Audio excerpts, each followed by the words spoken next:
Hi there YouTube, this is Daniel back again with another YouTube video over at Danos Comics, and this time I'm gonna show you my most recent single issue haul from way back in March.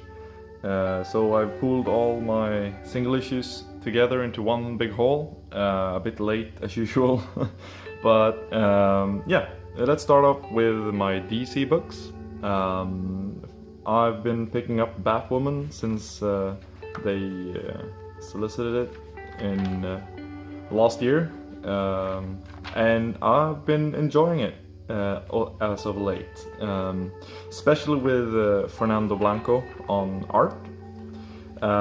He's done another miniseries with DC that I've read recently called Midnighter and Apollo, and I really enjoyed that one. So yeah, I'm enjoying this arc with Kate Kane going after her sister, I believe. And then we have Mr. Miracle, another series that I'm really enjoying by Tom King and Mitch Gerrits. I love this issue, and every issue is just so damn good. I like this entire issue takes place in the hospital with Big Barda giving birth, and some shenanigans going on in the waiting room as well. Yeah, I'm really enjoying this, and I really do like this 9-panel grid they going on in this series. And then we have another awesome miniseries, Batman White Knight by Sean Murphy, with Matt Hollingsworth on coloring. Yeah, there's literally nothing left to say about this series. It's just so well done, and I just love the way Sean Murphy draws vehicles. They look so cool. But yeah, I'm really enjoying this series, and at the end of this issue we get to see Jack Napier at his true self, I guess. But yeah, really fantastic series, and I can't wait to get this in an absolute or something like that. At least an oversized edition is truly needed for this series. And then we have Batman issue 42 and 43. This is a 2-issue arc with Poison Ivy taking over the world, I guess, by controlling algae or plankton or pollen, something like that. And she gets to take over basically every mind in the world. So, in order to save the world, in her opinion, or her point of view. But yeah, I don't know what I think about it. I love the art, and it was kind of an exciting and interesting couple of issues to read, but I'm not sure if Tom King keeps track of his own continuity, or if he's retconning his continuity with the war of jokes and riddles and stuff like that. I'm not sure really how or what he's doing, because he's losing me a bit. But still enjoying Batman, and will continue picking it up. And then we have The Flash, the Perfect Storm story arc by Williamson and Ponosian on 42, and by Williamson and Gian Domenico on issue 43. I'm really enjoying this arc. It's fun to read, and artwork really works for Flash. And with him getting Godspeed out and kinda being a bit of a jerk, Barry Allen, I'm trying to say. I'm still enjoying the series, but I've decided to stop pulling the series, and I'm gonna go and trade read it. I'm gonna try and sell my Flash issues from 1 to 5 will be my last issue. And then we have Batman Detective Comics issue 976 and 977. I'm really enjoying Tynion's work on the Batman. This arc has been really good, and you know that his all things that he writes into the comics kind of gets some sort of repercussion later on in the series, and it's just been an amazing ride since he took over, or since Rebirth, since I started reading this series. And I'm sad to see that Tynion is going to leave this in issue 980 or 981. So yeah, hopefully his replacement is gonna pick up the mantle and keep going in the same direction, or at least in the same vein, or do his own thing but keeping it as good.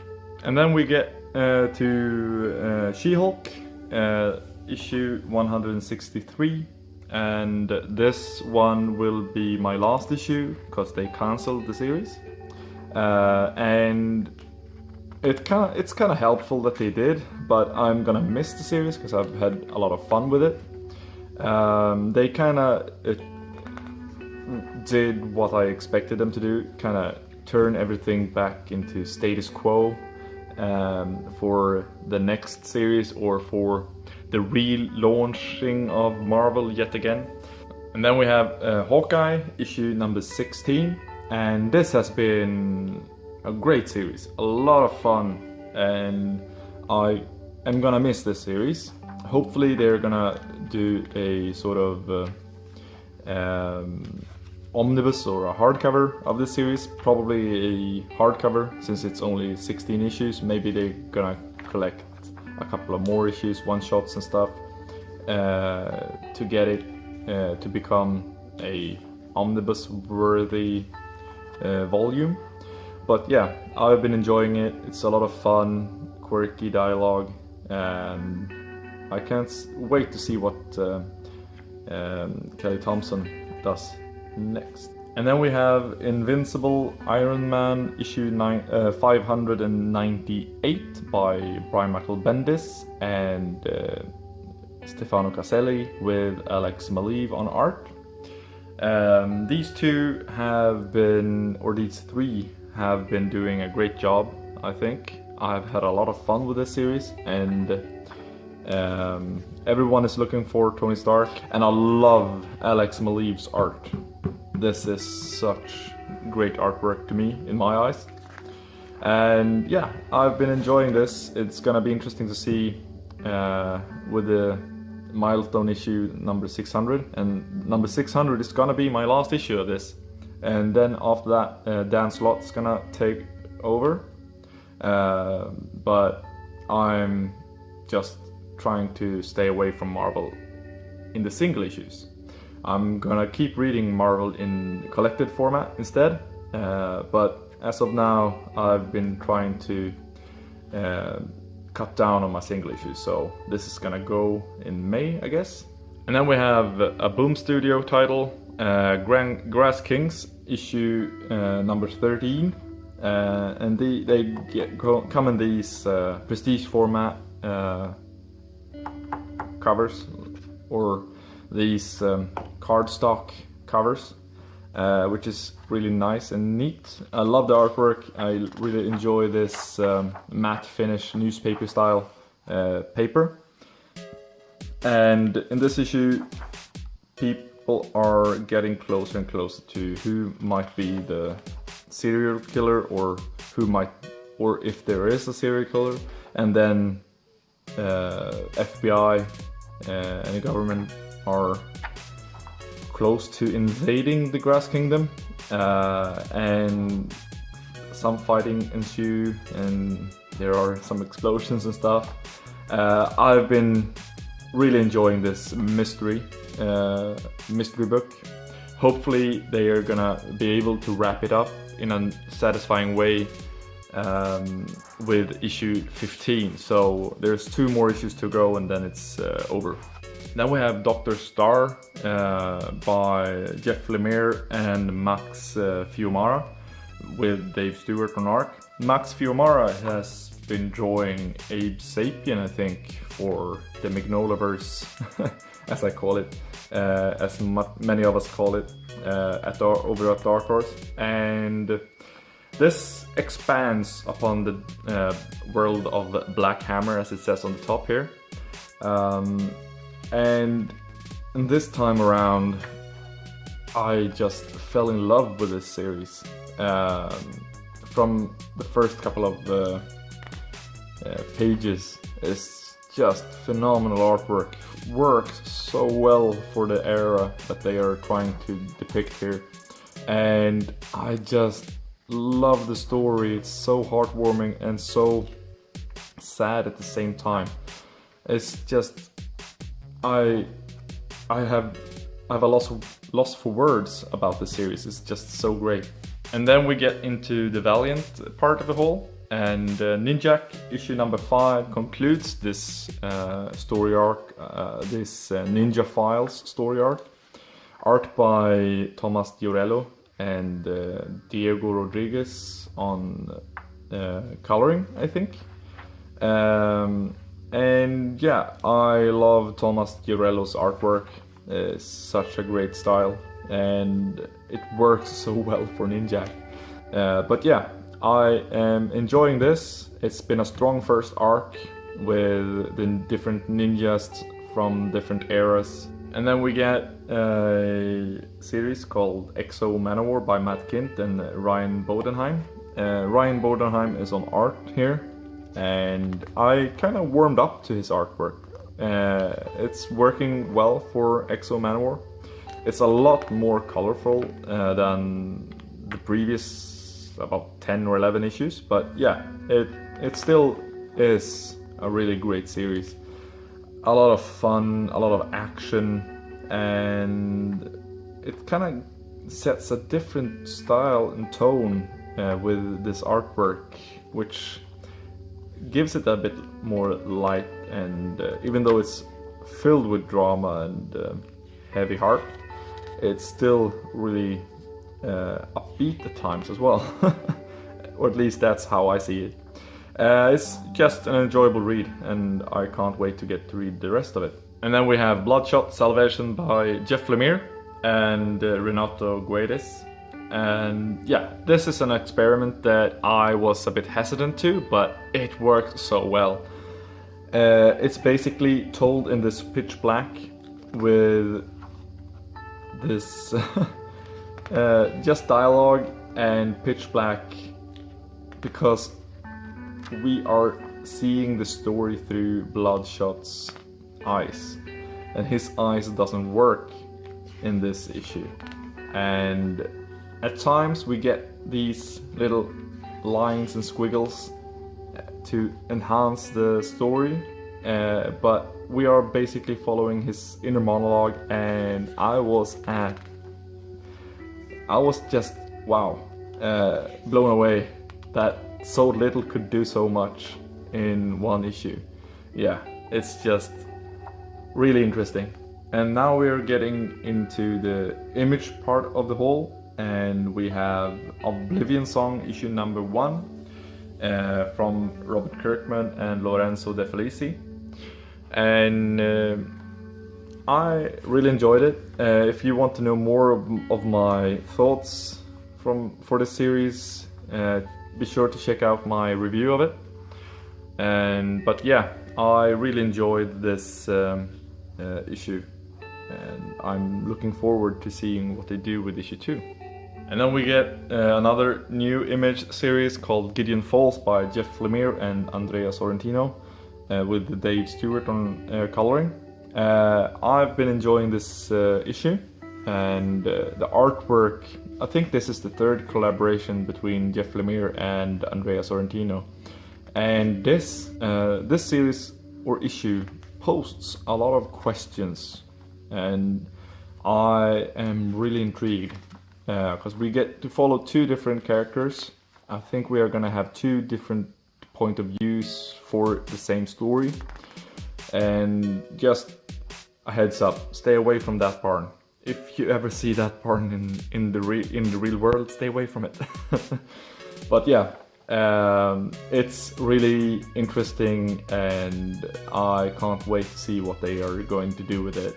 And then we have Gravediggers Union, issue number 5 by Wes Craig and Toby Cypress. Yeah, I've been enjoying this series. I like the artwork. It's a very different art style from what I'm used to, but yeah, it's really great. It's a lot of fun. And then we have Kill or Be Killed issue number 17. Great issue and great story, great pairing with Ed Brubaker and Sean Phillips. And I just love the artwork, just love how they portray the winter time in this series, because it looks beautiful. But yeah, it's just a fantastic series, and I decided to get this Virgin wraparound cover as well. It's the only variant cover I've seen for the series, and it wraps around really nice. It's a big painting basically, and yeah, it's fantastic. I'm probably gonna do one of those encapsulations of this issue. But yeah, it's to support the artist involved. I love his artwork, so I couldn't stay away from this. And then we have Experiment issue 12, the last issue of the series. A fantastic series. I can't recommend it enough. And Daniel Warren Johnson has done a phenomenal job with this series. And can't wait to see what they do in the fall, because they hinted that they're gonna show do a new project in the fall. And in March they solicited one of these Virgin wraparound covers for this series as well, and I couldn't just stay away from that either. So to support the artists involved, I decided to get this one as well. Hopefully in the future we can get Daniel Warren Johnson to visit Comic-Con or something like that in Stockholm or in Sweden, and then I would definitely get this signed and encapsulated. But yeah, it's awesome. And speaking of Daniel Warren Johnson, I have these two mini comics that I bought from a private seller here in Sweden. He has made these mini comics. This is a Star Trek one, black and white, and it's sketched and signed, and it's just wonderful. Love the artwork, a lot of detail, and yeah, I love it. It's awesome. Small, short little story. And then we have a Star Wars one, Green Leader, and it's in the same vein. Great artwork, works so well. I would love to see his take on a Star Wars story in a bigger scope. But I am more excited to see what he's going to do, what project he's gonna be able to do in the fall. So thank you guys for watching. Hopefully you found some of these books intriguing and want to know more about them. If you do, let me know in a comment down below. And until next time, have a fantastic week of reading. See you around, everybody. Bye bye.